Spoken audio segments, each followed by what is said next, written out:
the auntie, as it were. But she were young and excitable. She didn't understand that overreaching had been the death knell for far too many crime families before us. Getting too big for our britches were a good way to get all a Grimm down on our asses, and that was a fight we'd no win, no matter how good we were. Course, right now, I were thinking Humpty were doing his damnedest to betray our gentleman's agreement. That double-crossing harpy. No doubt it were him responsible for my currently being trussed up like a Christmas turkey. I glowered beneath me hood. One second I'd been asleep, and the next I was out here, shivering, naked in the cold of night, tossed unceremoniously down. I tried to get up, but I'd been cuffed in me left ear for the effort, and I felt the warmth of blood still oozing out. Me boat pitching up and down on the waters. Reason why Grimm PD, or the Bureau of Special Investigations, hadn't found us was because we were grounded birds. We lived not in the skies we ruled, but upon the waters themselves, traversing the realms on the legendary Jolly Roger. An old ship, but a well-maintained one.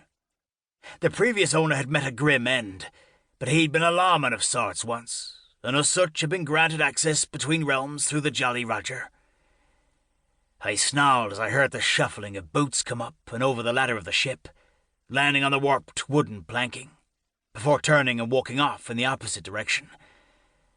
The sounds of their steps fading into the distance.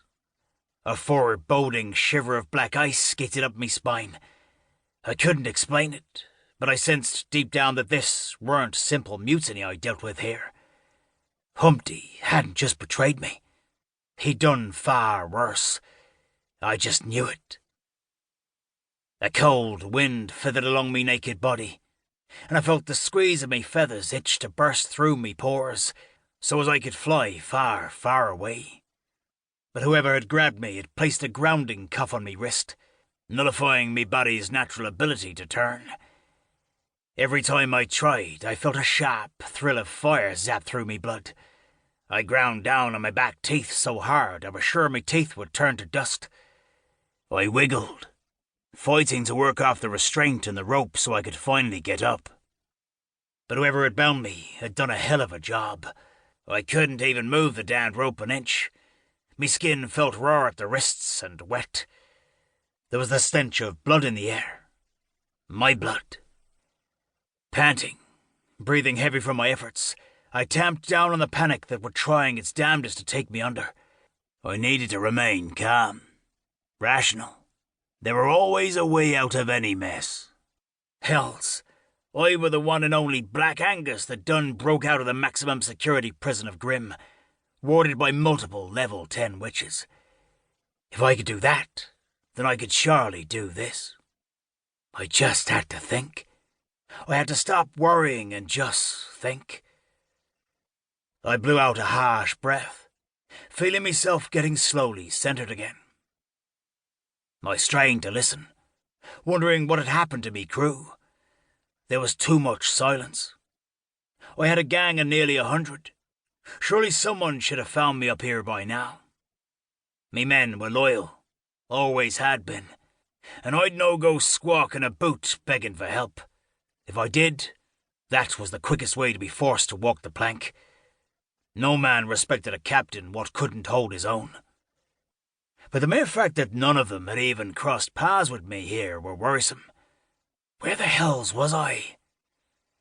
I smelled the brine of sea air, felt the cool brush of the winds, and heard the rustling of the sails. I was most definitely out of doors, and on the deck. I weren't hidden below and out of sight. No, I was out where anyone and anything could see me if they'd had a mind to. I wet my lips, tasting a hint of something metallic and irony. I split me lips somehow.